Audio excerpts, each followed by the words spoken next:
Olá, meu querido irmão e minha querida irmã internauta. Neste momento, vocês assistirão a uma maravilhosa ministração da Palavra de Deus, completamente baseada nas Escrituras Sagradas. Uma palavra que visa a edificação do corpo de Cristo, que visa ao aumento de nossa fé, a edificação da nossa fé, a todos nós que amamos a Deus e que aguardamos pela sua segunda vinda. Você que deseja compreender da palavra de Deus, ser edificado, santificado, curado e liberto, neste momento pegue a Escritura em suas mãos, nos acompanhe nessa mensagem para a glória de Deus. Não se esqueça que no final você pode inclusive compartilhar com seus amigos essa mensagem, pode sinalizar com um joinha aqui embaixo do seu vídeo e mesmo tecer os seus comentários em o nome de Jesus.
A abrir a Escritura em Hebreus, carta aos Hebreus, capítulo 10.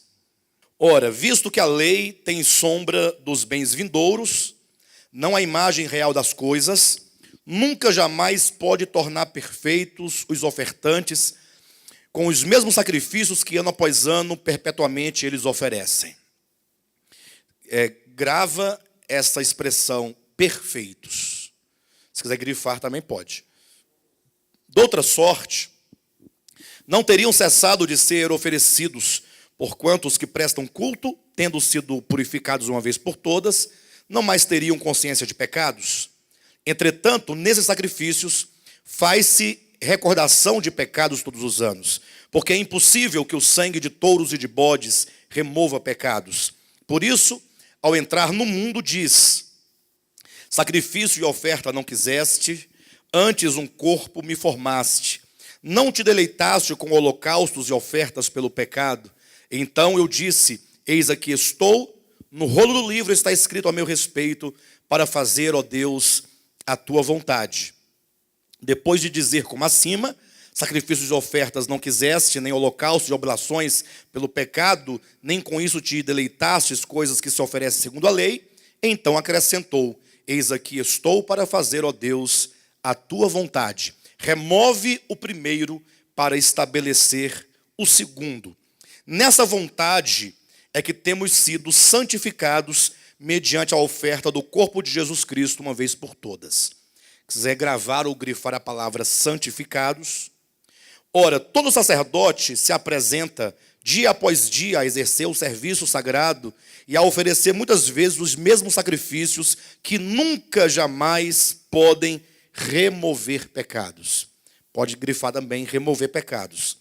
Jesus, porém, tendo oferecido para sempre um único sacrifício pelos pecados, assentou-se à destra de Deus, aguardando daí em diante, até que os seus inimigos serão postos por estrado dos pés, ou dos seus pés, porque com uma única oferta aperfeiçoou para sempre quantos estão sendo santificados. E no versículo 14 nós temos o aperfeiçoou e os santificados, juntos num só versículo. 15. E disto nos dá testemunho também o Espírito Santo. Porquanto após ter dito, esta é a aliança que farei com eles depois daqueles dias, diz o Senhor, porei no seu coração as minhas leis e sobre a sua mente as inscreverei. Acrescenta, também de nenhum modo me lembrarei dos seus pecados e das suas iniquidades para sempre. Ora, onde há remissão destes, já não há oferta pelo pecado. Amém? Amados, esse texto, ele vem falando basicamente tudo o que já foi dito anteriormente acerca da obra de redenção de Cristo a favor dos homens. E eu pedi que vocês grifassem algumas palavras, porque essas palavras elas estruturam o pensamento que aqui está. E antes de nós tocarmos nesses pontos aqui colocados, é importante que vocês percebam que no capítulo 9, no versículo 26 e no versículo 28, ou de 26 a 28, o apóstolo dá ênfase à questão do pecado, uma questão no singular, o pecado no singular.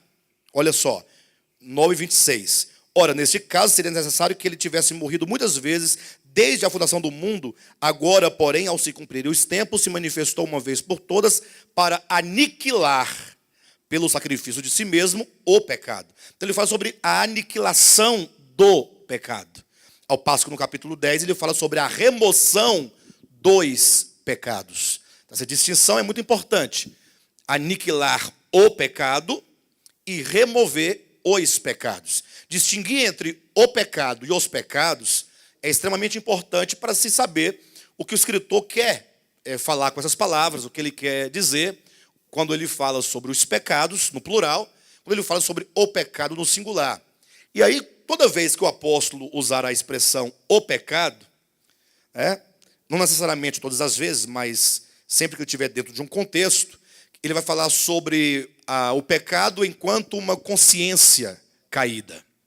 O pecado enquanto alguma coisa que habita ou que está organicamente no homem e que precisa de ser destruído. Ao passo que quando ele coloca a expressão os pecados, ele se refere a atitudes, a procedimentos, a ações que são frutos do pecado. Como se o pecado, atenção como estou colocando, como se o pecado fosse uma raiz e uma árvore que tivesse com suas raízes enraizadas no âmago do ser humano, e os pecados fossem então os frutos produzidos por essa árvore. Quando eu digo como se fosse, eu digo isso porque é comum na teologia convencional, e nós não fugimos a esta regra no passado.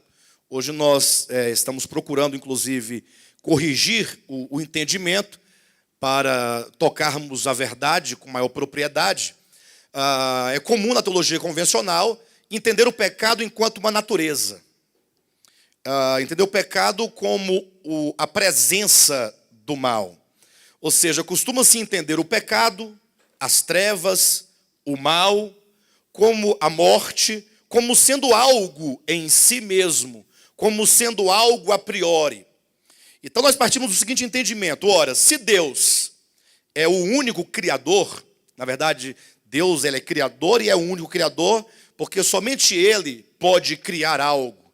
Sabemos nós que Deus criou todas as coisas, que tudo o que existe foi por Ele criado. Embora as suas existências, muitas delas estejam degradadas ou deformadas em razão do pecado, mas o fato é que tudo o que existe, degradado ou não, tem origem, a priori, em Deus. Ele é o Criador. Então, se existem anjos, foi porque Deus os criou. E, por exemplo, se existe Satanás enquanto anjo, criação original de Deus, então Deus o criou. Deus não criou o diabo. Deus criou um anjo, ou que seja, um querubim, como vocês quiserem. E esse querubim, portanto, como diz Ezequiel capítulo 28, lá nos diz que ele foi criado perfeito. Perfeito eras nos teus caminhos, desde o dia em que foste criado. Então Deus não criou o diabo. Deus criou anjos, arcanjos, querubins, todos em perfeito estado. Se houve degradação dos seres, tudo bem. Mas Deus não criou o diabo, como também não criou as trevas. E todos nós sabemos que as trevas não existem a priori, uma vez que as trevas são a mera ausência da luz. Eu ouvi uma certa ocasião um exemplo para falar de uma existência que não existe, Ou melhor, para falar de algo que não existe. Vamos corrigir a expressão. Por exemplo, eu perguntasse para vocês, buraco existe? Alguém dirá, existe. Em vez de eu tropeço no buraco, eu falando, calo no buraco, tal. Lá em casa tem uma cisterna cavada de tantos metros, é um buraco. E a pessoa diz, não, mas o buraco não existe. Porque buraco é simplesmente a ausência de algo que o preenche. Então não existe o buraco a priori. Vocês entendem ou não? Tanto é que ele não havia, passou a haver quando foi tirado aquela porção de terra de dentro, e pode deixar de existir tão logo alguém o cubra novamente com terra. Então, buraco é uma ausência no meio de uma presença, em meio a uma presença. Vocês entendem esse raciocínio ou não? Do mesmo modo são as trevas. Digamos, aqui agora nós estamos iluminados, teoricamente nós estamos sob a luz. Imagine só que se nós desligarmos as lâmpadas todas, aqui vai se encher de quê? De trevas, ou não, de escuridão. Mas as trevas estão aonde neste momento? Estariam elas lá fora aguardando um momento para entrar? Pensando assim, tão logo desligarem as luzes, nós entramos e preenchemos o lugar. Não, as trevas não estão aqui porque aqui estará a luz. Agora, você desligando as luzes, a ausência da luz se torna trevas. O mesmo acontece com o mal. Deus não criou o mal. Por exemplo, Deus criou anjos, arcanjos, estrelas, o sol, a lua, os planetas, galáxias. Deus criou flores, animais, criou os peixes, as aves, criou o homem. Mas Deus não criou o mal enquanto algo, enquanto substância. Como também não poderia ter criado o pecado como algo, como essência, como algo que poderia ser tirado de um lugar e colocado no outro. E talvez isso seja uma resposta para aqueles que perguntam por que Deus ainda não resolveu o problema da humanidade. Ora, porque se o mal que faz com que a humanidade seja do modo como ela é, fosse algo que pudesse simplesmente ser tirado, manipulado de um lado para o outro, por que quando nós nos batizamos e cremos em Cristo, o Espírito Santo não retirou de nós algo chamado mal ou algo chamado pecado? Aí nós estaríamos livres de qualquer coisa. Ou Deus poderia intervir na história da humanidade hoje e falar assim, não, o mal é esse elemento, então eu vou retirar daqui e a humanidade ficará boa, porque eu estou retirando algo chamado mal. Então Deus também não criou o pecado, nem o mal, nem as trevas, nem a morte, que é a ausência de vida. Todas essas coisas negativas que nós vemos como responsáveis por toda a degradação humana, elas não existem enquanto substância. Elas não existem a priori. Elas não se encontram em nenhum lugar. Razão porque estamos enfatizando que o pecado não pode ser uma natureza. Mas é lógico que essa ideia de natureza, essa ideia de algo que entrou no homem, ela começa a partir de uma má compreensão do livro dos começos, lá de Gênesis. Quando Moisés coloca como um símbolo, e porque muitos não conseguem discernir que é um símbolo, e o tomam por literal, Moisés coloca a árvore do conhecimento do bem e do mal.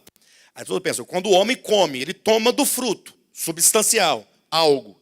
Então, a substância, o elemento daquele fruto entra para dentro do homem, entrou o quê? Uma substância chamada pecado, uma natureza pecaminosa, e agora, portanto, o homem é caído. Mas não é bem assim que nós entendemos, ou que a Bíblia como um todo entende, quando lida na sua totalidade. Nós vamos, por exemplo, quando o apóstolo Paulo, em Romanos, lá no capítulo, ou melhor, Romanos, quando ele diz, capítulo 12, versículo 2, ele diz, transformai-vos. E ele coloca no imperativo uma ordem. Olha, vocês devem se transformar. Vocês devem não somente serem transformados, mas devem se transformar. Como quem diz, vocês são os agentes imediatos nesse processo de transformação. Ou seja, não fique pensando ou aguardando, não, eu serei transformado. Não, transformai-vos. Aí alguém pergunta, mas Paulo, como é que eu posso operar ou fazer operar em mim esse processo de transformação? Ele diz, pela renovação da vossa mente. Ou seja, ele situa na mente, no entendimento, o problema da nossa condição atual. Ele diz, olha, a sua condição, ela é alterada na medida em que a sua mente é renovada segundo a verdade. E há um texto que, para mim, deixa isso muito claro. Eu vou pedir para vocês abrirem a Bíblia.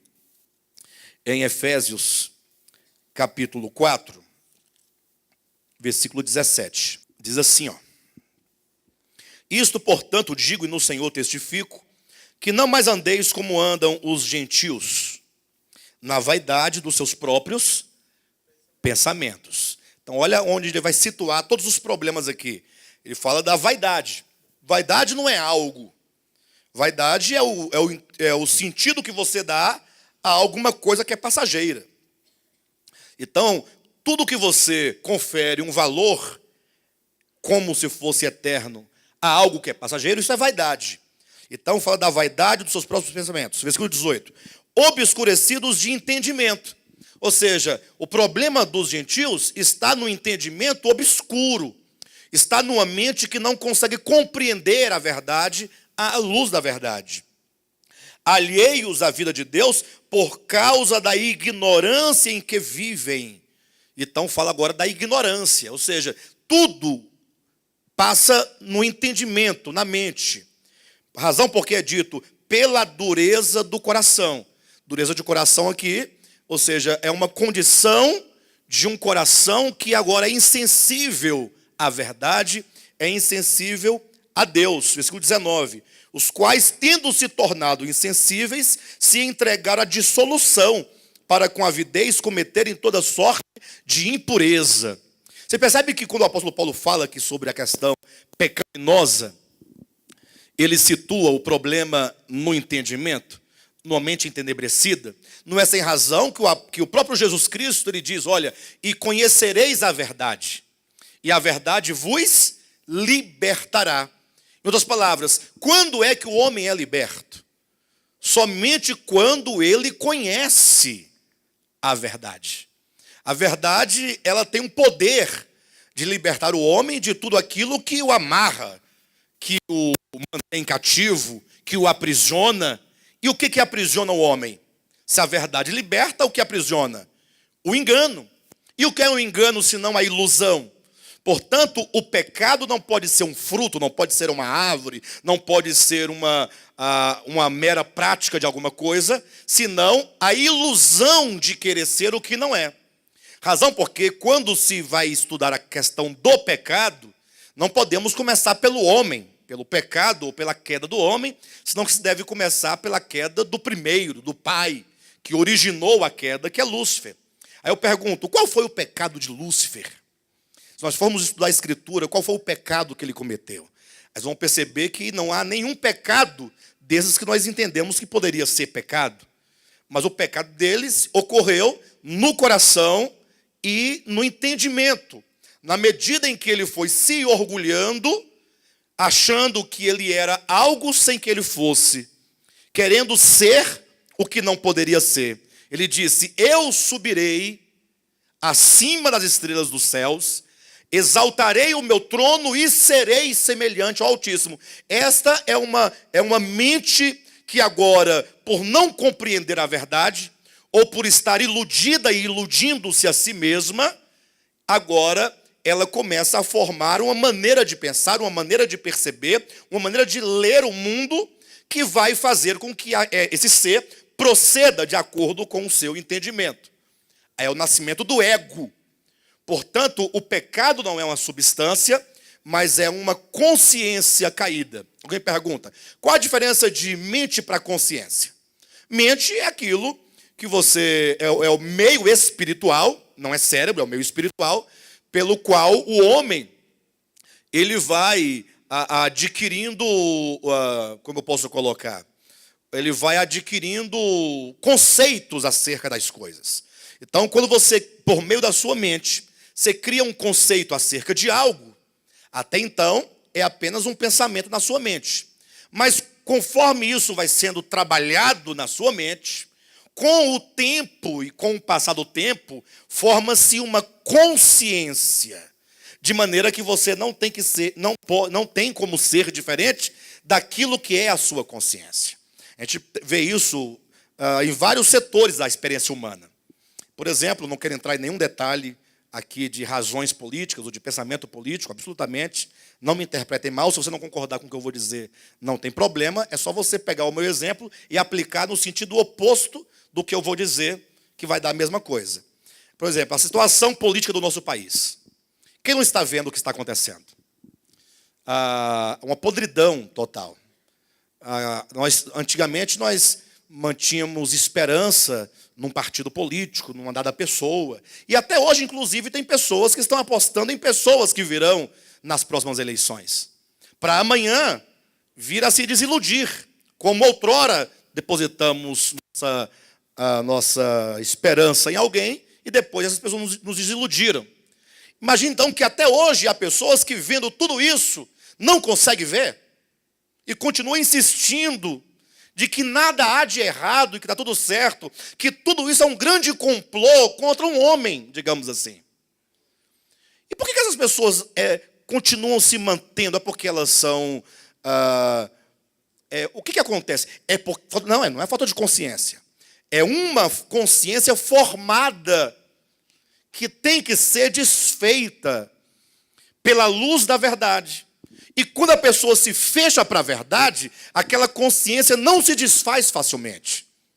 A primeira coisa que se deve fazer, agora esquece o âmbito político, voltando para o aspecto de consciência, é que uma vez que foi gerada no universo uma consciência ante-Deus, uma consciência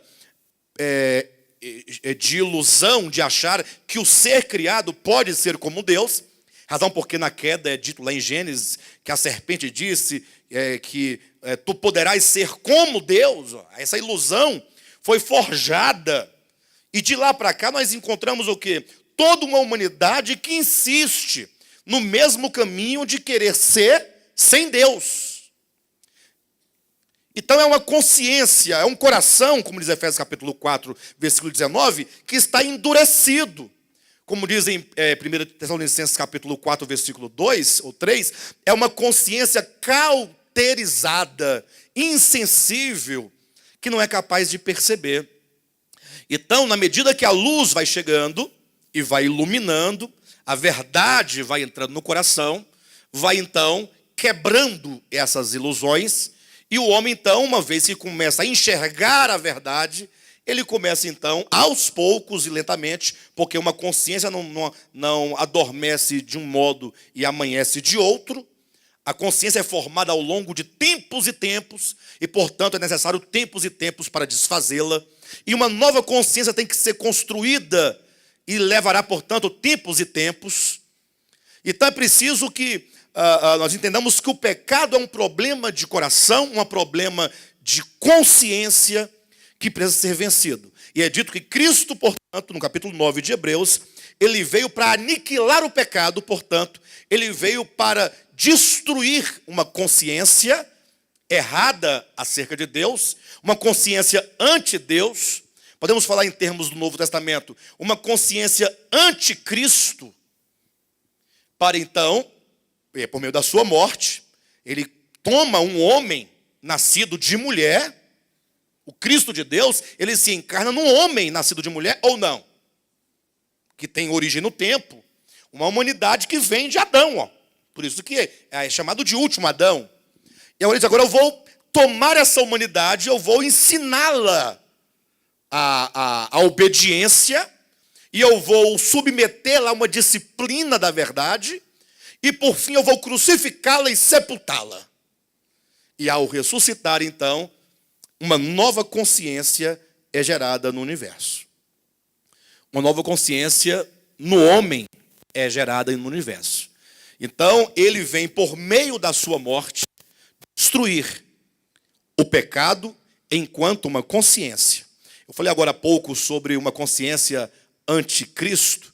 É interessante lembrar, e infelizmente ocorre isso, e mesmo falando e ensinando várias vezes, é difícil destruir essa consciência evangélica, essa consciência teológica errada, equivocada, que há no meio cristão, acerca do anticristo e acerca do sinal da besta ou do anticristo. Não é? Vai dizer para uma pessoa que o sinal da besta já está na terra, sendo implantado desde o começo da humanidade, que ela vai te bater. Vai dizer para uma pessoa que o selo da besta está sendo implantado há muito tempo, e nunca deixou de ser implantado, e continua até hoje. E haverá um ápice apocalíptico, escatológico, certo? É verdade? Que nós caminhamos para um momento, um clímax, em que isso vai se manifestar de maneira muito clara e muito evidente. Mas não significa que não esteja presente. Mas os cristãos não. Eles estão pensando, sabe o quê? Que vai surgir um homem na história. Eu não estou negando o clímax, mas eles estão esperando esse homem chegar para oferecer à humanidade um chip, um biochip, ou oferecer uma marca, seja lá o que for, um carimbo, uma assinatura, um documento, um chip, alguma coisa que possa ser recebido exteriormente. Eles não entendem que o problema do homem não é o que é exteriormente. Não entendem que o problema do homem não é o que ele come, o que ele bebe, o que ele veste, o que ele toca. Mas o problema do homem é o que ele é interiormente. Já dizia Jesus, é do coração que procedem os maus desígnios. Aí ele vai elencando um tanto de coisas que estão dentro de um coração caído, de uma mente caída, de uma consciência caída, formada, que é contra Deus. Uma consciência que pode ser chamada de egoísmo.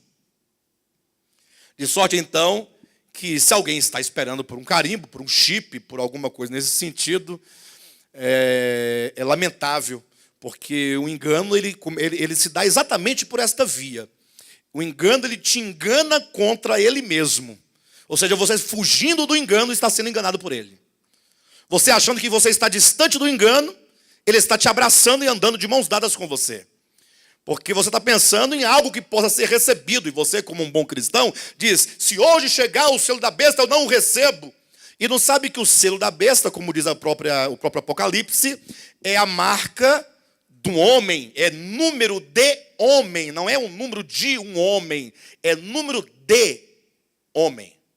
É lógico que tudo isso vai ter a sua consumação no homem histórico, é provável e possível, como também o Cristo de Deus que salva, que está agindo, o Espírito de Cristo em todas as épocas, também teve um clímax histórico. O Cristo de Deus se encarnou, mas você não vai dizer que a encarnação de Cristo define o começo de sua obra ou a eficácia de sua obra. Nós sabemos que o Espírito de Cristo está trabalhando desde sempre em toda a humanidade e tem um clímax na sua encarnação e também terá um clímax na sua segunda vinda. Mas já sempre agiu o Espírito de Cristo na humanidade. É certo que haverá um clímax em que um homem vai corporificar e representar e materializar esta ideia, como houve no passado muitos anti-Deus e anticristos. Podemos dizer que Antíoco Epifânio, em 164 antes de Cristo, ele foi um anticristo, um antideus, quando ele corrompeu o santuário do povo de Israel, quando ele expulsou os judeus lá do templo e sacrificou uma porca sobre o altar de holocaustos e contaminou todo o santuário com o sangue de um animal imundo. Ele ali estava numa oposição frontal a Deus, e ele não foi o primeiro. Temos Nirode, lá no começo da história da humanidade, que se levantou contra Deus, valente caçador, que se põe com os olhos voltados contra o Criador. Temos na era cristã mesmo Nero, que foi um grande imperador anti-Deus, anticristão, e todos esses da história, que foram miniaturas do anticristo, ou que foram seres que representaram no seu tempo o espírito do anticristo, e de alguma maneira materializaram, eles têm um espírito de engrandecimento próprio a tal ponto de dizer que é Deus. Ou seja, não somente há uma aspiração ou um desejo, eu serei semelhante. Agora já diz, não, eu sou Deus. Não é sem razão que o apóstolo Paulo, e isso é muito interessante, no Novo Testamento, nas cartas, quando eu dou essa evidência às cartas, é porque é sabido de todos que nas cartas do Novo Testamento já não prevalece as questões materiais que representavam a verdade. O templo do Antigo Testamento representava uma verdade em realidade no Novo Testamento, que é impalpável. Né? O templo era simbólico. Hoje há uma realidade espiritual desse templo, que é o povo de Deus. E Paulo, então, dentro de tal tempo e com tal conceito, ele diz que o espírito do anticristo, ou que o homem da iniquidade, o filho da perdição, haveria de se assentar no santuário de Deus, ostentando-se como se fosse o próprio Deus. Aí eu pergunto para vocês, como pode ser isso? Como pode o homem da iniquidade, o filho da perdição, assentar-se no santuário de Deus? É lógico que tem um escape escatológico para poder dizer, não, é porque o templo será reconstruído, o templo dos judeus. E lá o anticristo vai colocar a sua imagem. Há profecias em Daniel 9 que diz isso, o próprio sermão escatológico de Cristo em Mateus 24 diz isso, e agora Paulo está apenas ratificando o que está escrito. Apocalipse 13 também vai dizer isso, dessa imagem colocada lá dentro. Mas resta saber o seguinte: quando Paulo diz que o homem da iniquidade, o filho da perdição, se assentaria no santuário de Deus, e aqui está a pergunta, ele faz referência ao templo do Antigo Testamento reconstruído, poder-se-ia chamar o templo reconstruído dos judeus, que já não é casa de Deus, que já não é templo de Deus, e que, embora nunca tivesse sido, mas houve um tempo em que era o tempo das sombras e figuras, e podia-se entender tipologicamente que fosse, mas que no Novo Testamento não pode mais ser chamado de santuário de Deus. O próprio Paulo vai ensinar, porque o santuário de Deus, que sois vós, é santo. Então, quando ele diz que esse espírito do anticristo assentaria no santuário de Deus, não estaria ele fazendo referência ao santuário de Deus, que somos nós? A igreja do Senhor? Mas de que maneira o espírito do anticristo assentaria nesse santuário de Deus que somos nós, igreja de Jesus Cristo? Ora, por meio da implantação de uma consciência anticristo, contra Cristo. Ora, o que seria uma consciência anticristo? O que seria uma consciência contra Cristo? Porque, pelo que eu vejo, a igreja de Cristo, apesar de todos os seus movimentos distintos e diferentes uns dos outros, elas são todas a favor de Cristo. E é nesse ponto que nós chegamos ao capítulo 10 de Hebreus. Porventura, o cristianismo, ele é um movimento pró-Cristo, a favor de Cristo. Nós temos que pensar isso. Eu sei que no primeiro momento é um pouco ofensivo. Eu sei disso. Na verdade, tudo que vem de encontro às nossas convicções e aos nossos, aquilo que nós damos algum valor, de alguma maneira é ofensivo. Sempre. Talvez amanhã você, ao perder tal consciência, você não se ofenda mais. Mas num primeiro momento, você se fere, porque está tocando em algo muito sagrado. Poderia o cristianismo ser, ao longo de sua história, desde do 3º século até os dias atuais, um movimento pró-Cristo? Ora, se é pró, a favor de Cristo, eu tenho que rever o meu conceito de Cristo. O que é Cristo, ou o Espírito de Cristo? Aí nós vamos entender pelas Escrituras. A própria palavra Cristo, do grego Christos, que quer dizer o ungido. O ungido.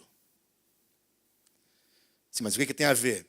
Ora, a unção, isso se vê claramente em todo o Antigo Testamento, ela era um óleo usada para ungir. A unção era um óleo usado para ungir. É uma tautologia, não diz muita coisa. Mas essa unção visava a separação de algo. Então, por exemplo, no Antigo Testamento, quando se ungia um utensílio do templo, por exemplo, aquele utensílio estava o quê? Separado para uma função, para algo divino, estava consagrado, estava separado para Deus. Agora, imagine você como isso se aplica a uma pessoa. Então, nós vimos no Antigo Testamento muitas vezes quando alguém era ungido. Quando, por exemplo, Deus, por meio de Samuel, ungiu a Davi, rei. Quando ele é ungido, ele é primeiramente o quê? Separado. ele não está mais agora figurando entre os homens como um homem comum, mas Deus o separou dentre todos para não somente ser alguém separado, mas para cumprir uma obra. Portanto, o ser separado está intimamente ligado a realizar algo para Deus, a ter uma função para Deus. Por isso que quando o Cristo de Deus se encarna, antes do começo do seu ministério, depois que quando ele é batizado nas águas por João Batista, é dito que o Espírito de Deus desceu sobre ele, na forma corpórea de uma pomba, não é isso que diz a Bíblia? Ou seja, o Espírito, que lá no Antigo Testamento é representado pelo óleo, desce sobre Jesus de Nazaré. Ó, o óleo descendo. Ele estava sendo ungido. Naquele momento ele estava sendo separado na história. Estava sendo separado por Deus para realizar uma obra para Deus. Não é sem razão que ele próprio, quando entra na sinagoga, no primeiro momento, no início do seu ministério, ele diz: o Espírito do Senhor está sobre mim, pelo que me ungiu para. Então, o Cristo de Deus, na verdade, é aquele que é separado por Deus, e aquele que é não somente separado, mas ele é ordenado por Deus, ele é constituído por Deus para. Então, o Cristo de Deus é a figura que entra na história da humanidade para. Para quê? Poderia usar um texto de João, o evangelista, na sua primeira carta, quando ele diz: para destruir as obras do diabo. Alguém fala: está vendo, pastor? Por isso é que nós temos que ter aqui um culto da tarde, de libertação, para poder orar pelos endemoniados e eles ficarem libertos das possessões demoníacas. Mas isso não é exatamente destruir as obras do diabo. Eu entendo que quando Cristo destrói as obras do diabo, está destruído, ou não está destruído? Quando ele destrói. E uma vez Jesus, ele repreendeu o demônio de um homem, está em Mateus capítulo 12, e o próprio Cristo disse: olha, o demônio vai voltar. Ele vai voltar. Mas o Senhor repreendeu e ele vai voltar? Vai. E tem mais, se ele voltar e encontrar a casa vazia, ele vai trazer mais 7 consigo. E a situação desse indivíduo vai ficar pior do que antes. Então, o Senhor não destruiu as obras do diabo? É porque o destruir as obras do diabo não está para uma simples expulsão de demônios. Destruir as obras do diabo é destruir todos os seus feitos. Mas eu vejo as pessoas drogadas nas ruas, eu vejo as pessoas, as prostitutas nas ruas, como que a situação da humanidade está precária, olha a corrupção, tudo isso. Olha, mas tudo isso não são as obras do diabo, são as obras dos homens. São os homens que produzem essas coisas. Aí o diabo então está isento de qualquer responsabilidade? Não, o diabo está por detrás de todas essas obras humanas caídas. Ou seja, o diabo, ele é o mentor de uma consciência anti-Deus e, portanto, anti-Cristo. Por que a pessoa... o problema das drogas. Eu sei que não tem como resumir aqui, não tem como resolver o problema num conceito, mas existe uma indústria de pessoas que estão se beneficiando com isso, ou não estão? Então, existe uma fonte exterior ao homem ou interior com respeito às drogas? Exterior? A pessoa que está vendendo, ela vende por quê? Por causa do papel? Por causa de quê? O que é poder? A pessoa que vende, sabendo que aquilo vai destruir famílias e famílias, por que ele o faz? Por quê? Por causa do egoísmo, meu irmão. Não é por causa do dinheiro. Quantas vezes nós não podemos ganhar dinheiro e nós não ganhamos? Deixamos de ganhar. E o que levaria alguém a ganhar um dinheiro por essa via? Senão o egoísmo de não importa quantos morrerão, desde que desde que venha a mim, para mim. Então, isso aí tem um problema. Por que tem filhos também nas ruas, drogados? Não tem origem também nos lares dilacerados, desfacelados, em razão de egoísmos? Não tem como resolver tudo agora em apenas um conceito. Mas destruir as obras do diabo não é fechar um cassino, como muitos cristãos querem. Eles vão, às vezes, para as portas de prostíbulos e ficam lá orando lá na frente, jogam óleo nas portas, para ver se Deus fecha. A outra vez vieram aqui em Brasília, um povo lá de Belo Horizonte, e aí fizeram aqui uma grande concentração lá na Esplanada dos Ministérios, e fizeram lá um clamor profético, para Deus fechar todos os bares de Brasília, do DF. De lá para cá abriram milhares, se abriram mais. E cadê o clamor? É porque não entende. Eles querem que Deus faça uma coisa que eles não estão entendendo a raiz do problema. Então, destruir as obras do diabo é destruir aquilo que ele semeou, que ele plantou, que ele regou, que ele cuidou e que hoje está enraizado dentro do coração e da mente das pessoas. Egoísmo é a palavra. O pecado é egoísmo. E ô coisinha difícil de resolver. Não falo pelos outros, falo por mim.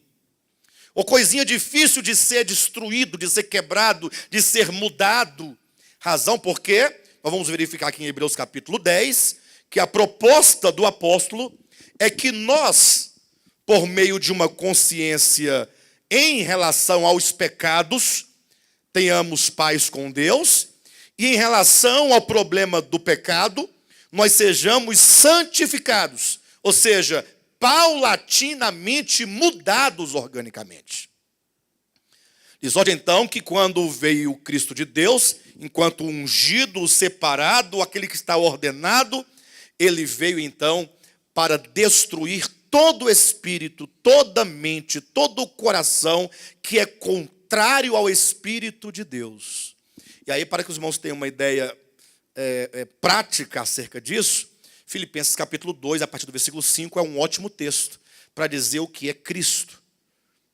Na pessoa do homem chamado Jesus, quando Paulo diz, tende em vós o mesmo, olha a expressão que ele vai usar, sentimento, que houve também em Cristo Jesus. Olha a ideia que ele quer transmitir. Ou seja, a vida cristã, que se manifesta não somente nos cristãos individualmente, mas deveria se manifestar coletivamente enquanto a igreja, coluna e baluarte da verdade, a igreja deveria manifestar, a partir de uma experiência interior, e manifestar então exteriormente para o mundo, o mesmo Espírito que há em Cristo Jesus. E qual que é o Espírito de Cristo Jesus? Pastor, por isso nós temos que orar para os irmãos receberem o Espírito de Deus, receberem o Espírito Santo. Sim, mas não é receber o Espírito Santo para você cair, para falar em línguas, colar na parede, ficar sorrindo sem ter motivo, a unção do riso, nada disso. O mesmo sentimento que houve em Cristo Jesus é que, aí diz o texto de Paulo, sendo ele Deus, puxa vida, isso é grande, sendo ele Deus, não se apegou ao fato de sê-lo. Esse é o Espírito de Cristo.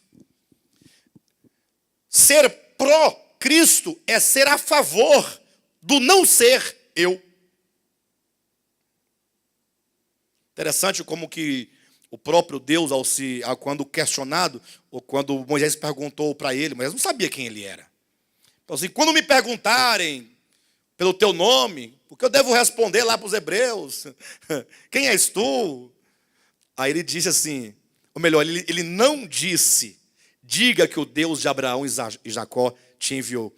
Antes ele disse, diga que o eu sou te enviou. Deus é. Por isso que é dito que Cristo, sendo Deus, agora quando ele incursa na história dos homens, quando ele entra no mundo, para ele fazer isso, para ele desfazer as obras do diabo, para ele levar os homens de volta a Deus, ele tem, ainda que, como diz Hebreus, por um breve momento, abrir mão do ser. Ele deixa a sua glória. Ele sai do centro de toda a atenção como Deus, e agora ele entra para o anonimato. Anonimato, literalmente falando. Deus encarnado é Deus no anonimato. Imagine só o eterno vestido da humanidade que nasceu em Belém da Judéia.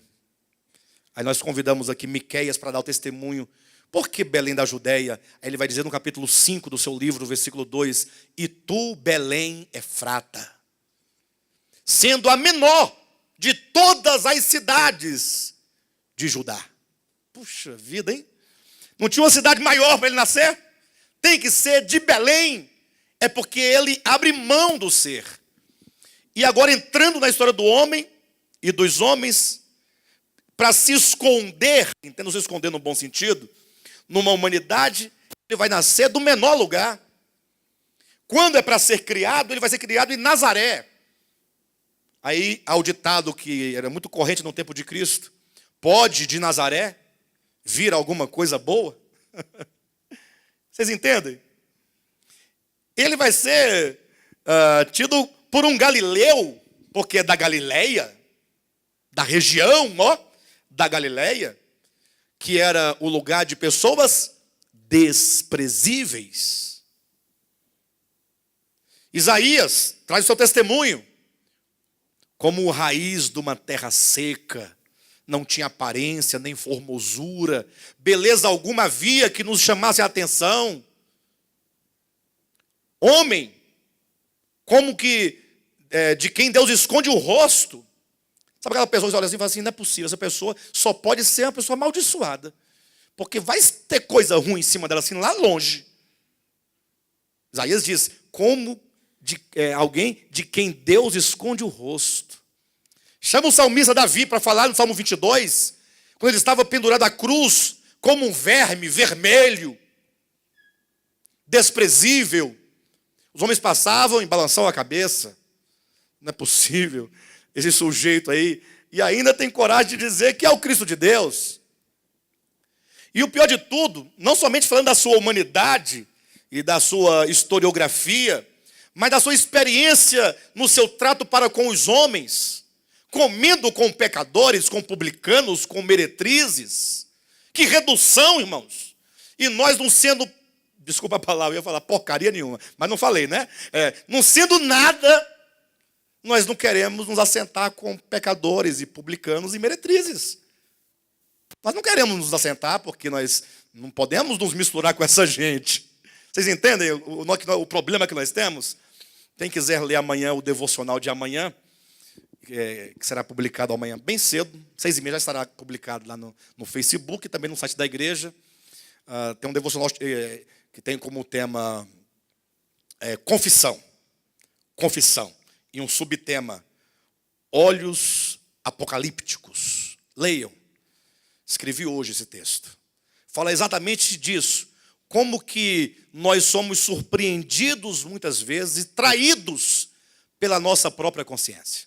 Como que eventualmente, falando que entendemos tanto e que somos a favor de tanto, de repente nos sentimos numa situação que sem percebermos procedemos totalmente o contrário daquilo que nós dizemos. Isso é muito importante, perceber essas coisas. O problema é que às vezes as coisas acontecem e nós não percebemos. Então agora, no trato para com as pessoas, está lá o Cristo de Deus, no meio dos publicanos, meretrizes. Né?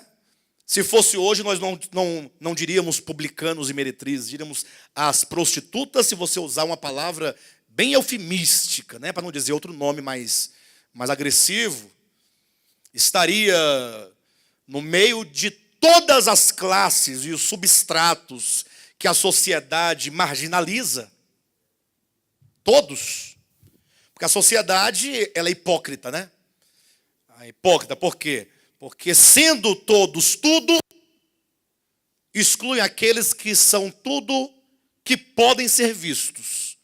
Porque sendo eu o que o outro é, desde que ninguém saiba, eu estarei rechaçando aquele que todo mundo vê que é. Não é assim que ocorre? Os irmãos estão entendendo o que eu estou dizendo ou não? Mas lá estava Cristo sentado. Na verdade, os melhores momentos que Cristo tinha de paz, de tranquilidade, mau momento de serenidade, ele estava entre os pecadores. Queria entrar para o meio dos religiosos, começava a tribulação, a perturbação, os questionamentos, a perseguição. Ora queria apedrejá-lo, ora queria empurrá-lo de um barranco. Até que um dia pegaram e crucificaram. Já dizia Padre Antônio Vieira, né? Num sermão que agora me fugiu o nome, mas ele toma aquele texto, quando lá em Marcos fala sobre a tentação de Cristo, salvo engano é Marcos, mas é dito que ele estava no meio das feras, no deserto, sendo tentado pelo diabo. Imagine, no meio das feras já é ruim, né? Já é complicado. Tentado pelo capeta, piorou. Aí ele, partindo desse texto, ele diz assim, vejam, Cristo esteve no meio das feras e as feras não o venceram. Ele prevaleceu. Esteve tentado pelo diabo, o diabo não o venceu. Entrando na sinagoga, Marcos capítulo 2, salvo engano, é o capítulo 1, encontrando-se com 2 endemoniados, eles prostraram-se caídos dizendo, bem sabemos que tu és o Filho de Deus. Os demônios não o venceram. Sendo ele tentado pelos homens, e o texto de base do Padre Antônio Vieira é o texto de João capítulo 8, quando os homens queriam apedrejar aquela mulher. É dito que, lá no texto diz que eles queriam provar a Cristo, testar a Cristo. Todo aquele cenário, né, que eles fizeram em torno daquela mulher, não visava a mulher imediatamente, senão que eles queriam tentar a Cristo.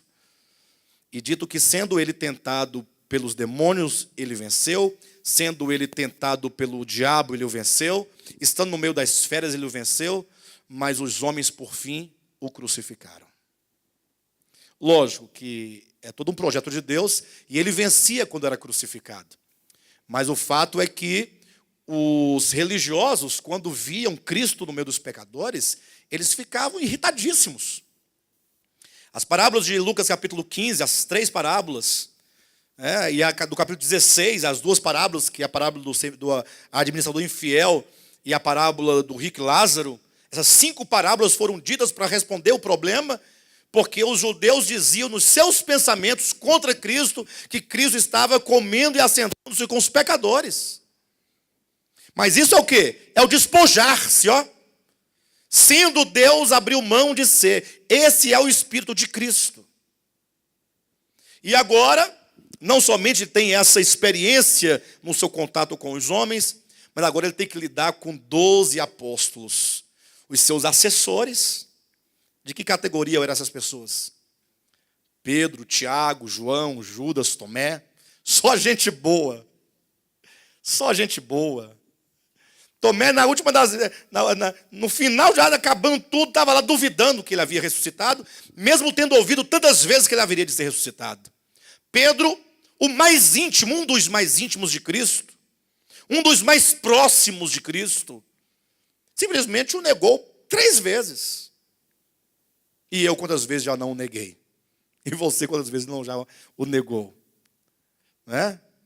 João, um dos mais íntimos de Cristo, talvez ali no final do ministério de Cristo, já entrando Cristo, já indo para Jerusalém, já para ser crucificado, lá vem João todo eufórico, Senhor, vamos tocar fogo na aldeia aqui de Samaria. Ele olhou, não entendeu nada. 3 anos falando no pé do ouvido de João, não entendeu nada, ainda quer tocar fogo em Samaria. Orar ao Pai para que o Pai mande fogo e mate os pobres dos pecadores que não quiseram me receber porque não me conhecem. São pobres pecadores, como todos nós somos e como os discípulos também eram. Por fim, nenhum desses discípulos queria lavar os pés uns dos outros. Aí vai lá Cristo, tira a sua roupa, cinge o lombo com a toalha, e ele próprio vai lavar os pés desses pecadores todos. Na hora de lavar o pé de Pedro, Pedro deu um pulo, porque o nosso ego também é orgulhoso, e é um orgulho bem cristão. O que é o orgulho cristão? Quando você tem orgulho por uma coisa santa. Meus pés não, Senhor. Tu és o Senhor, o Cristo. Vai lavar os meus pés? Mas é lógico que ele queria que lavasse os pés dele. Aquilo tudo era um drama. Agora há pouco ele estava discutindo com os demais quem era o maior dentre eles. Agora vem com essa onda de meus pés não, Senhor.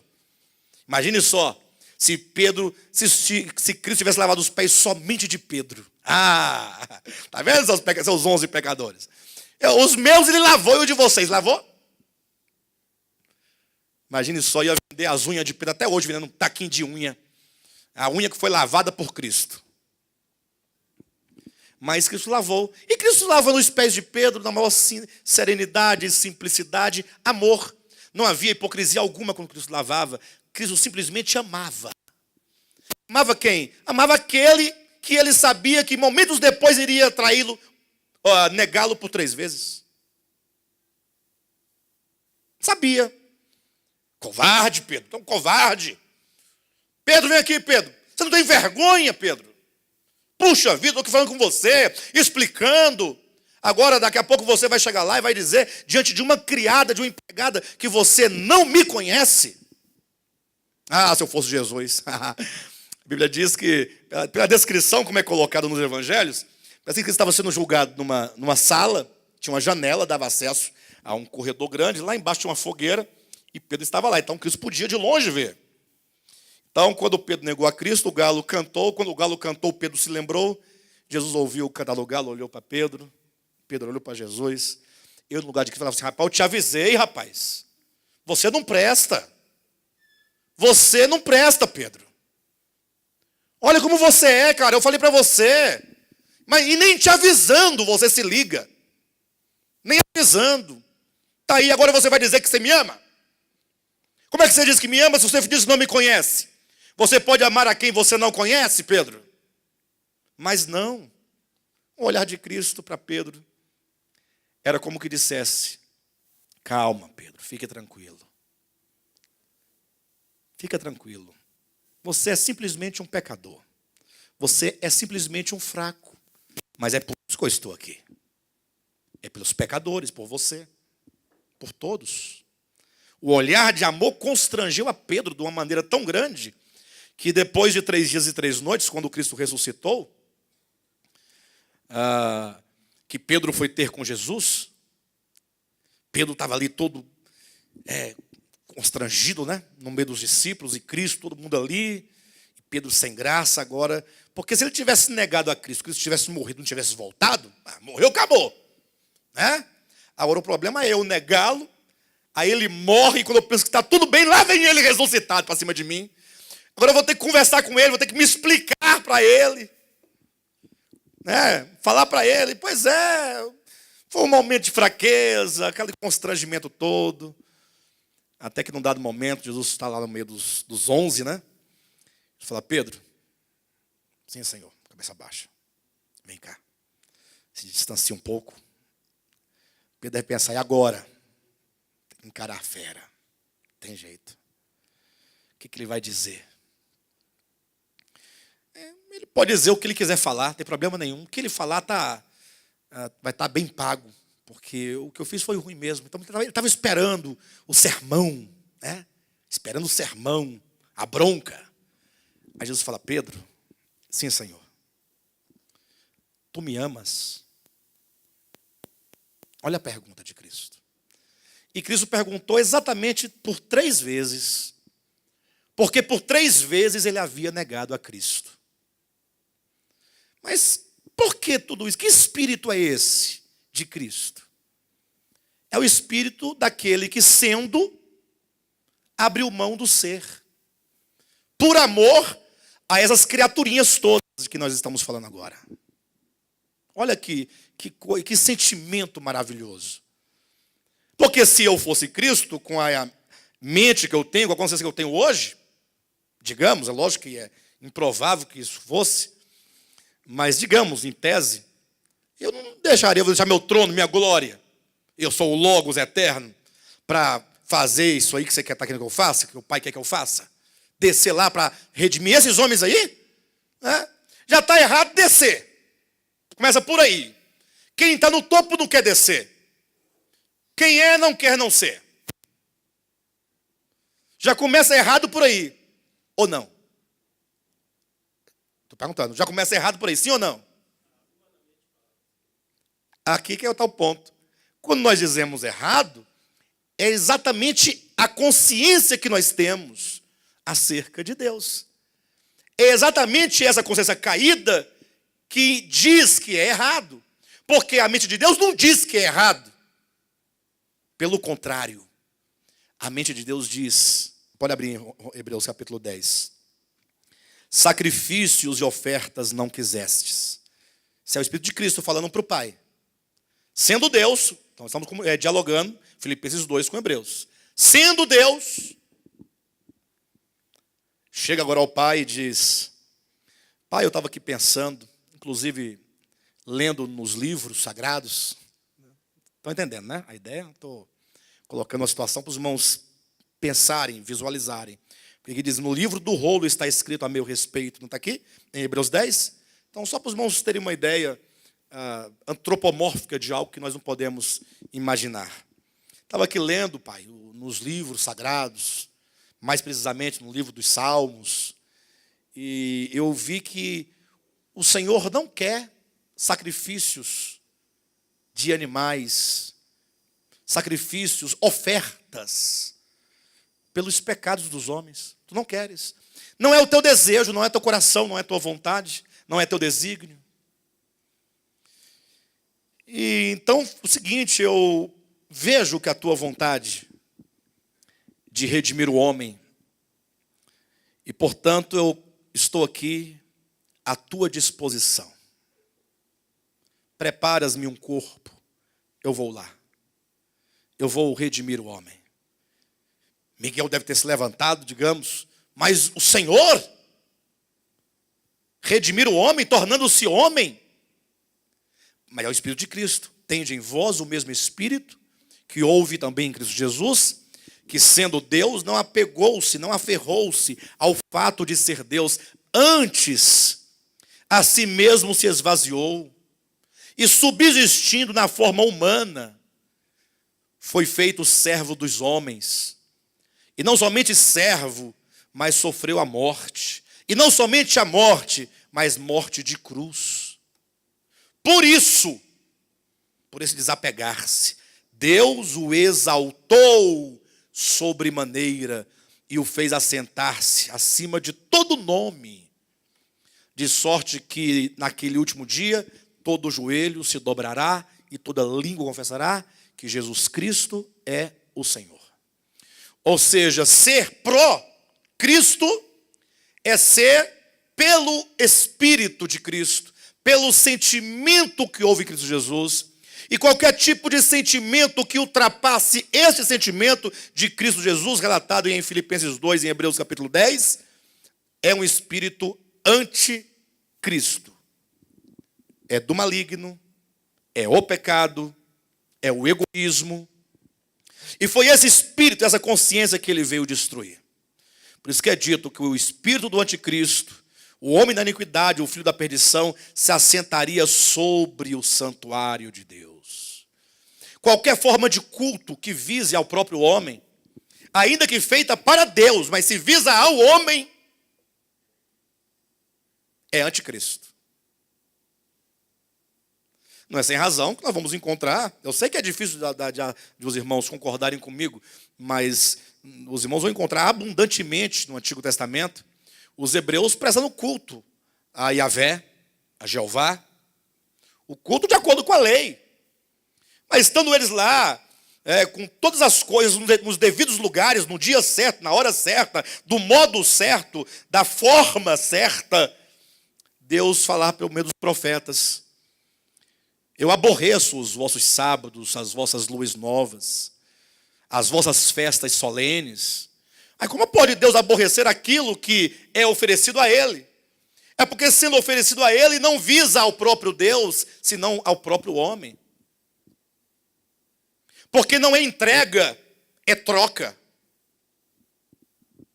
Porque não é louvor, é barganha. De todo modo, no capítulo 10 nós temos aqui o Espírito de Cristo manifestado.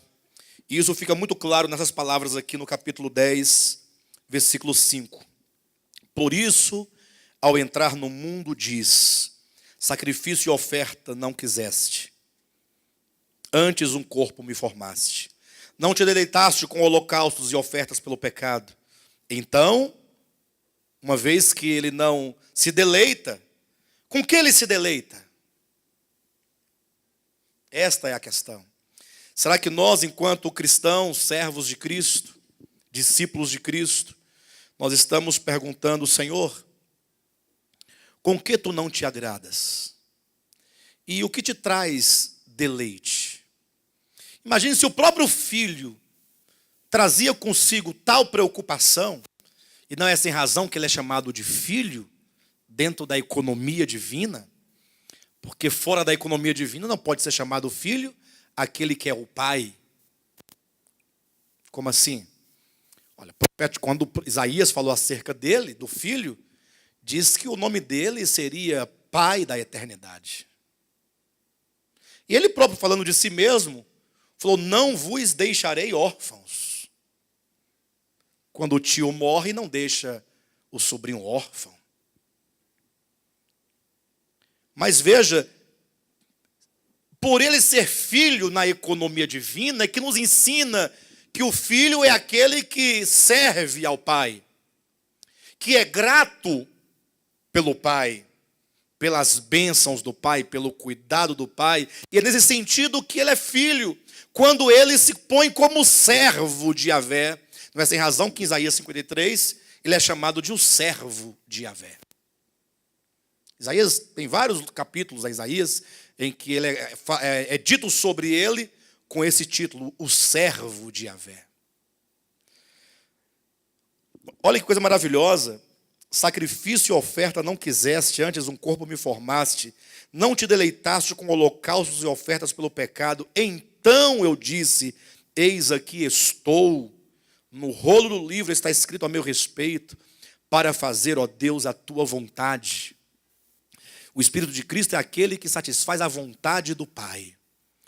E isso fica muito claro quando que no momento histórico em que Cristo haveria de ser crucificado, ou haveria de ser preso e imediatamente crucificado, ele ora colocando duas vontades bem separadas. Pai, se possível, passa de mim este cálice. É como que dissesse: é isso que eu gostaria que ocorresse. Entretanto, não faça a minha vontade, mas cumpra a tua vontade. Olhar para a vontade do Pai, atentar para a vontade do Pai, desejar pelo cumprimento da vontade do Pai, pela satisfação da vontade do Pai. Esse é o Espírito de Cristo. E é por isso, e somente por isso, que a sua morte nos redime. Porque ele é aquele que cumpre a vontade do Pai, enquanto tudo que nos faz caído e nos torna caídos é exatamente o não amar a vontade do Pai, o não desejar pela vontade do Pai, e é o desonrar o Pai. Então agora quando diz, ao entrar no mundo, fala desse ingresso da encarnação do Verbo, e isso já é salvação operando na história. É esse abrir mão de ser e falar: Pai, o que importa é a tua vontade está acima de qualquer coisa. Não é sem razão que Cristo também nos ensinou a orar dizendo: faça-se a tua vontade na terra como é feita no céu. Olha que maravilha. Aí ele diz, depois de dizer como acima: sacrifícios e ofertas não quiseste, nem holocaustos e oblações pelo pecado, nem com isso te deleitaste, coisas que se oferecem segundo a lei. Então acrescentou: eis aqui estou para fazer, ó Deus, a tua vontade. Remove o primeiro sistema de coisas. Aquilo que outrora era apenas representação. Estabelece o segundo. Estabelece o segundo, que na verdade é primeiro em todas as coisas. Segundo na ordem cronológica, como foram dadas ao homem, primeiramente a Moisés na forma da lei, como está no versículo 7, ou melhor, versículo 8. coisas que se oferecem segundo a lei, e agora, nessa ordem histórica, na encarnação, mas que a vontade do Pai é eterna, e essa vontade repousa no seu Filho, isso todos sabem, né? Uma vez que, antes mesmo de Cristo morrer, por 3 vezes o Pai dos céus deu testemunho acerca do seu Filho, dizendo: este é o meu Filho amado em quem eu me comprazo. Ora, onde está o prazer do Pai, senão no Filho? E onde está a satisfação do Filho, senão na vontade do Pai? Essa é a grande verdade da obra de redenção. Quando essa verdade entra no nosso coração, e somente quando essa verdade entra no nosso coração, é que nós entramos efetivamente no processo de salvação. Por isso que, quando eu contemplo a Cristo crucificado, não tendo-o por um amuleto pendurado na parede, e nem por um mero evento histórico do passado, coitado de Jesus, vai lá ver o filme do Mel Gibson e chega lá, você sai chorando, coitado, coitado, apanhou tanto. Não é isso. Mas entender o coração de Cristo, a disposição do Cristo de Deus.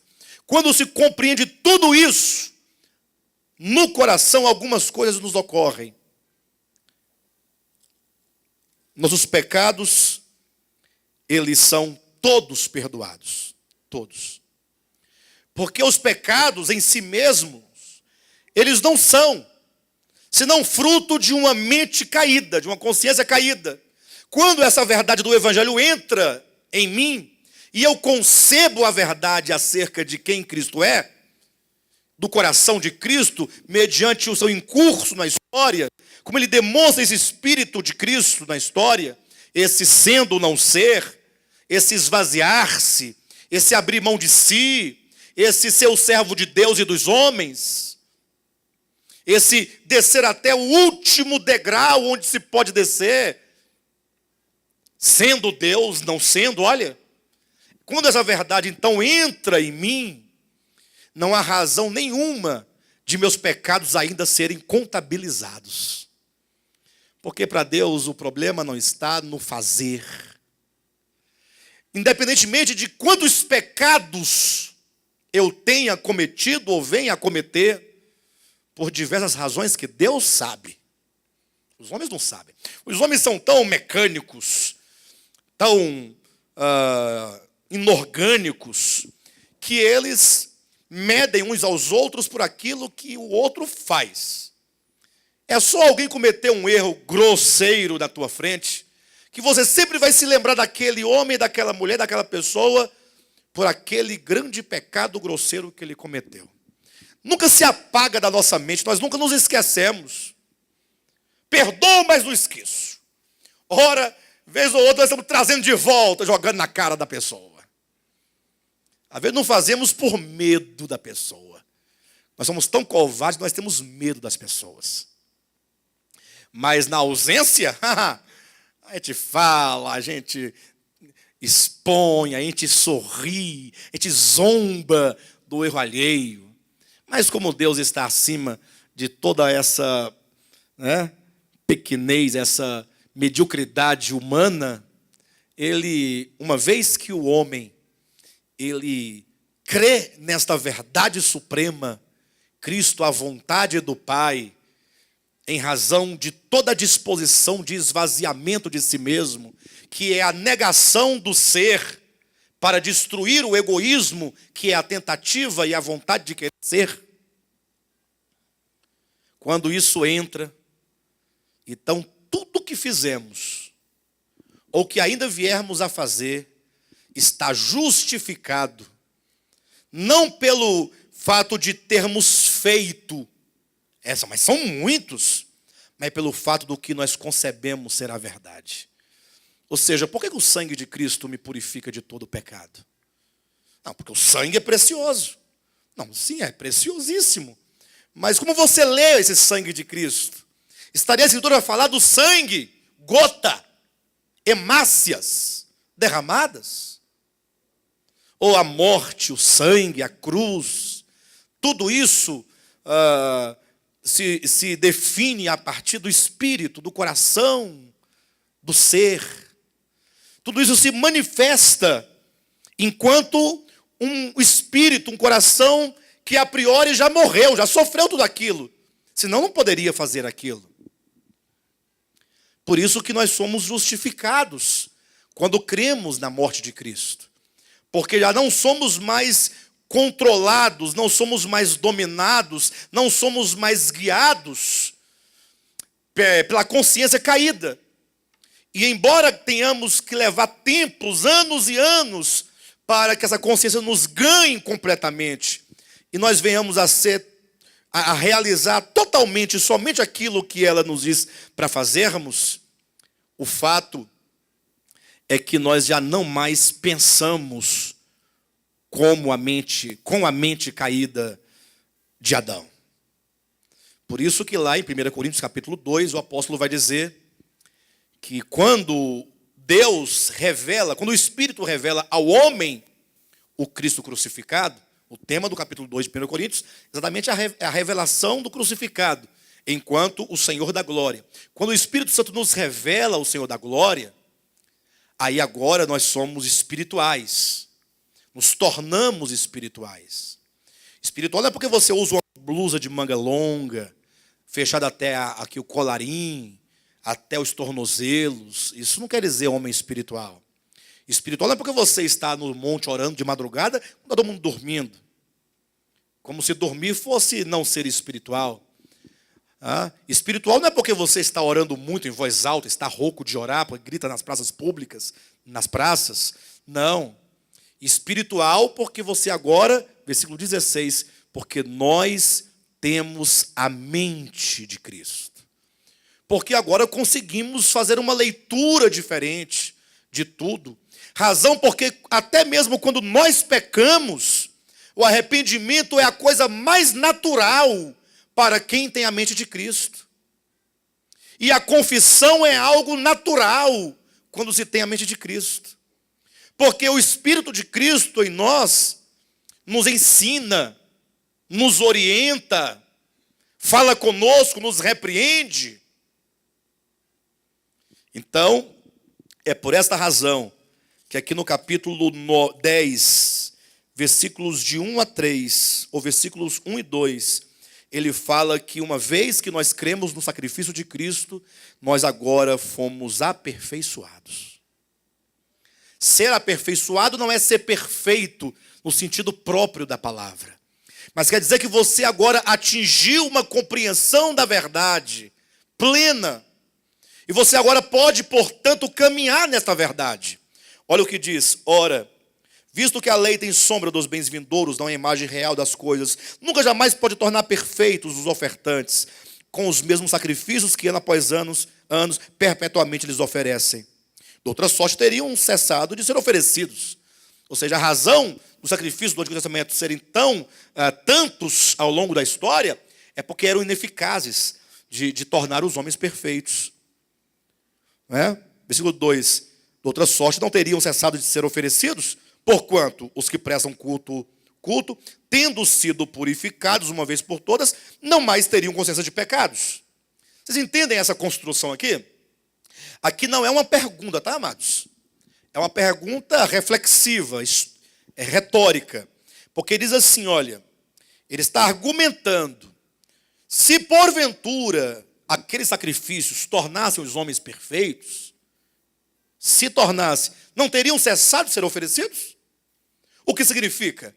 Que se o sacrifício de Cristo ele tem uma eficácia real sobre nós, então esse sacrifício de Cristo nos torna o quê? Perfeitos. Aí eu vou mostrar para os irmãos uma diferença entre perfeito e perfeição. Ok? Abra sua Bíblia em Filipenses, capítulo 3, versículo 12. Não que eu tenha já recebido ou tenha já obtido a perfeição, mas prossigo para conquistar aquilo para o que também fui conquistado por Cristo Jesus. Então, de acordo com esse depoimento, versículo 12, Paulo tinha alcançado a perfeição? Sim ou não? Ele está dizendo, não que eu tenha já recebido ou tenha já obtido a perfeição, mas prossigo para conquistar. Então ele está dizendo, eu não alcancei ainda a perfeição. É um fato. Ou seja, eu ainda estou no processo. Eu ainda estou passível de muitos erros. Verdade? Mas eu estou prosseguindo, eu não vou parar no caminho. Eu vou avançar. Versículo 13. Irmãos, quanto a mim, não julgo havê-lo alcançado, mas uma coisa faço, esquecendo-me das coisas que para trás ficam, e avançando para as que diante de mim estão, prossigo para o alvo, para o prêmio da soberana vocação de Deus em Cristo Jesus. Agora imagine vocês que o que Paulo está dizendo aqui nos versículos 12, 13 e 14 é o seguinte, quando ele diz, eu prossigo para o alvo, quando ele diz, esquecendo-me das coisas que para trás ficam, ele se refere àquilo que está aqui, no capítulo 3, versículo 4, 5, 6 e 7 e 8. O que são as coisas que para trás ficam? Ele está dizendo, a vida religiosa que eu tinha, porque ele tinha todo um histórico, hebreu de hebreu, circuncidado ao 8º dia, da linhagem de Israel, da tribo de Benjamim, irrepreensível quanto à lei, fariseu, zeloso. Ele tinha um currículo invejável, religiosamente falando. Mas de repente ele se encontrou com algo tão precioso, superior a tudo aquilo que ele julgava ter algum valor. Paulo encontrou o tesouro escondido, ele encontrou a pérola de grande valor. Versículo 8. Sim, deveras considero tudo como perda, por causa de Cristo. Então ele deixa as coisas para trás. E aqui é estranho, vocês entendem o que eu estou dizendo? Porque ele não diz que deixou para trás aquilo que o cristianismo chama de pecaminoso. Ele deixou para trás aquilo que o cristianismo tem por precioso. A religiosidade. A vida asceta. Uma vida farisaica, no sentido próprio da palavra e não pejorativa. Ele deixa para trás toda uma história de legalismo. Legalismo é uma história de acordo com aquilo que é legal, de acordo com a lei. Ele vai dizer aqui no versículo 6, que ele, segundo a lei, ele era irrepreensível. E é isso que ele abandona, que ele deixa para trás por causa de Cristo. E aí ele vai dizer no versículo 12, que ele não obteve ainda a perfeição, ele está prosseguindo. Ele diz que ele deixava tudo isso, esquecendo-me para trás as coisas, ou esquecendo-me das coisas que para trás ficam, eu prossigo para o alvo. E é quando então você tem esse novo começo, com essa pessoa bendita que é Cristo Jesus. Nós já falamos do Espírito de Cristo para vocês até agora. É nesse momento que você alcança a perfeição. E alguém diz, não, mas Paulo acabou de falar que ele encontrou-se com Cristo, mas não havia alcançado a perfeição. Aí ele diz no versículo 15, todos, pois, que somos perfeitos, tenhamos este sentimento. Ué, Paulo está louco. Versículo 12, não obti ainda a perfeição. Todos nós que somos perfeitos, afinal você alcançou ou você é perfeito? Vai dizer, não, são duas coisas distintas. Portanto, quando diz lá em Hebreus, no capítulo 10, que aqueles que uma vez, crendo no sacrifício de Cristo, eles são aperfeiçoados. Por quê? Versículo 2, capítulo 10 de Hebreus. De outra sorte, não teriam cessado de ser oferecidos? Ora, porquanto os que prestam culto, tendo sido purificados uma vez por todas, não mais teriam consciência de pecados. Então, a perfeição se dá, nesse contexto de Hebreus, quando você já não tem mais consciência de pecado. Mas não ter mais consciência de pecado não quer dizer que você não sabe que você um dia pecou. Não é isso. Eu perdi totalmente, agora eu nem me recordo se um dia eu pequei na minha vida, acredita? Não, não é isso. Não ter consciência de pecados é você agora, porque crê no Espírito de Cristo, do modo como foi apresentado aqui hoje, esse despojamento, quando você olha para o crucificado, você fala, isto aí, este é o caminho, Deus não proveu nenhum outro caminho, senão o caminho do não ser, o caminho da cruz, da abnegação, da renúncia, do sofrimento, mesmo tendo direito. Porque Cristo sofreu tendo direito e tendo poder para se livrar do sofrimento. E ainda assim não fez caso do sofrimento. É isso. Quando você fala assim, não tem outro caminho. E olha que nós ainda acreditamos em muitos caminhos, né? Os crentes brigam tanto por causa do versículo de João 14:7, né? 14:6. Eu sou o caminho, a verdade e a vida. Lembra desse texto? Como os crentes pregam ele? Mas não é verdade, não foi Jesus que disse? Mas usa isso para dizer que Cristo só é o caminho se você se tornar um evangélico. Porque o caminho não é mais Cristo, agora é o evangelicalismo. Grande tolice. Cristo é o caminho. E o cristianismo não é o caminho. Cristo é o caminho. Então, quando fala que ele é o caminho, quer dizer, quando o Pai olha para a humanidade, na miséria em que ela se encontra, diz, olha, eu vou dar a vocês o caminho da salvação. Mas não é a doutrina do Cristo histórico. Não. Não vou dar para vocês o escrito histórico acerca dele, e nem os manuais de teologia, de apologia, para poder defender os pontos suficientes e necessários da fé evangélica. Não. O caminho é uma pessoa, não um manual. Mas o manual está certo? Está certo, mas ele não salva. A verdade escrita não salva. A verdade viva salva.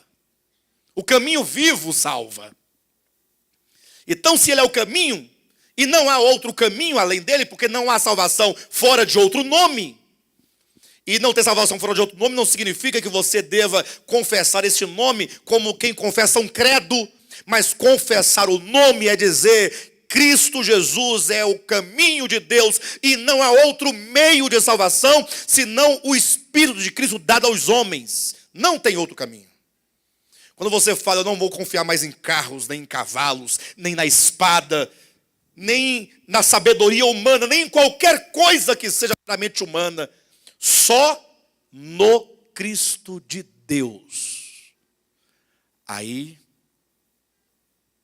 você alcança o que a Bíblia chama de perfeição, que se dá no entendimento.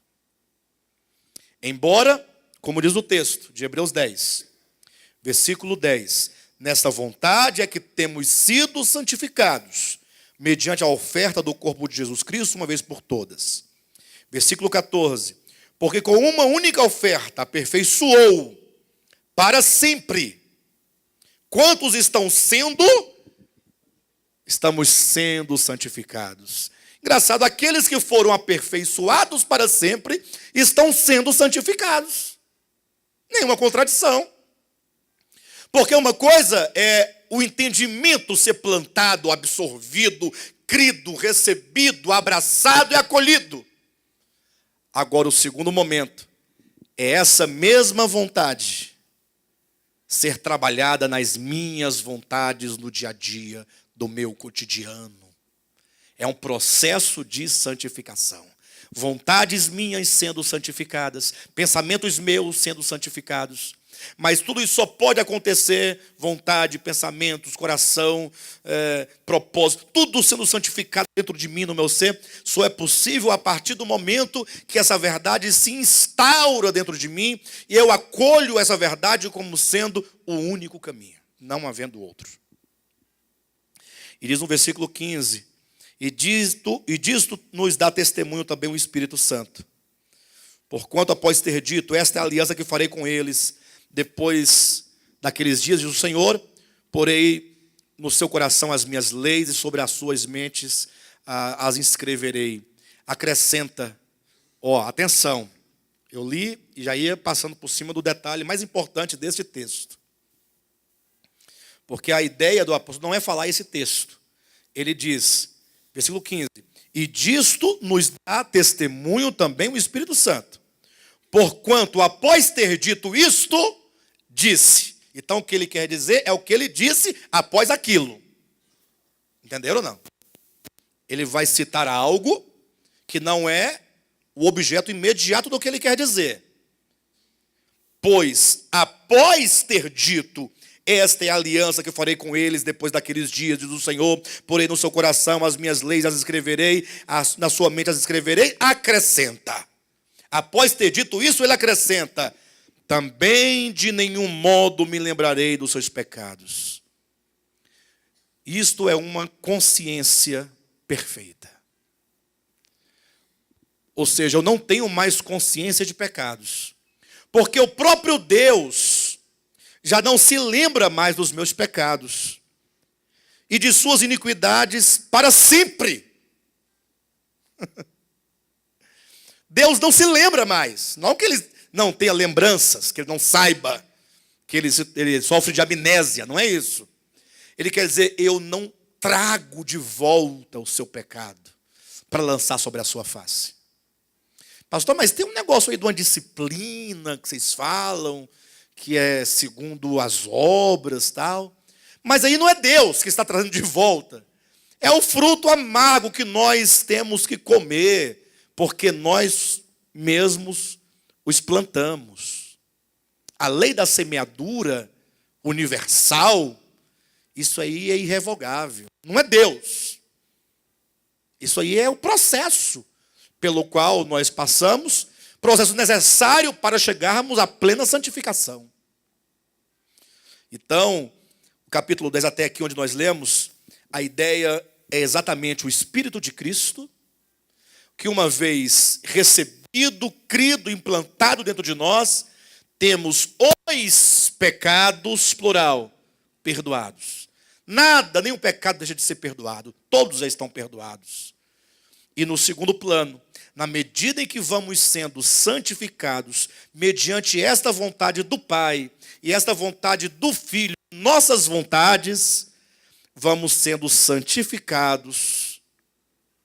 Uma nova consciência vai sendo construída dentro de nós. E aí o pecado aniquilado por Cristo no capítulo 9 é agora para nós uma experiência em nós do aniquilamento do pecado. É um processo de aniquilamento da consciência caída ainda presente em nós. Ou seja, qual é o primeiro passo? E aqui eu vou encerrar, porque eu sei que os irmãos já estão cansados. O primeiro passo é resolver o problema dos pecados. Mediante a aquisição do Espírito de Cristo, no sentido de crer, não há outro caminho. Nem de carros, nem de cavalos, nem de espada, nem de sabedoria humana, nem de poder humano, nem de força humana, nem por religião humana, nem por ofertas humanas, sacrifícios de animais, nada disso, absolutamente, só o Espírito de Cristo. E agora, esta consciência começa a se implantar e se enraizar dentro de nós, com o tempo vai nos ganhando, conforme diz claramente, porei dentro de vós, como diz, esta é a aliança que eu farei com eles depois daqueles dias, porei no seu coração as minhas leis e sobre a sua mente as inscrevereis. Esse processo de pôr no coração e de inscrever acontece pouco a pouco.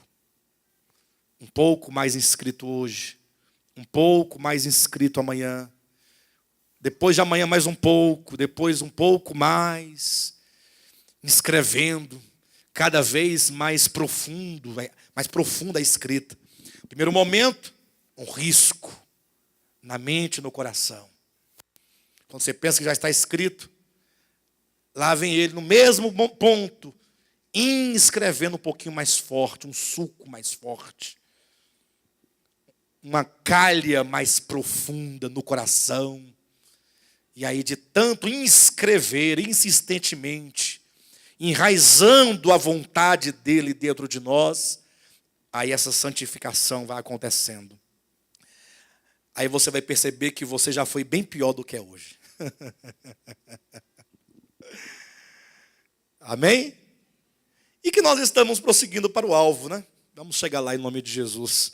O versículo 18, onde há remissão destes, já não há oferta pelo pecado, é um versículo chave para o que vem em seguida. Tá bom?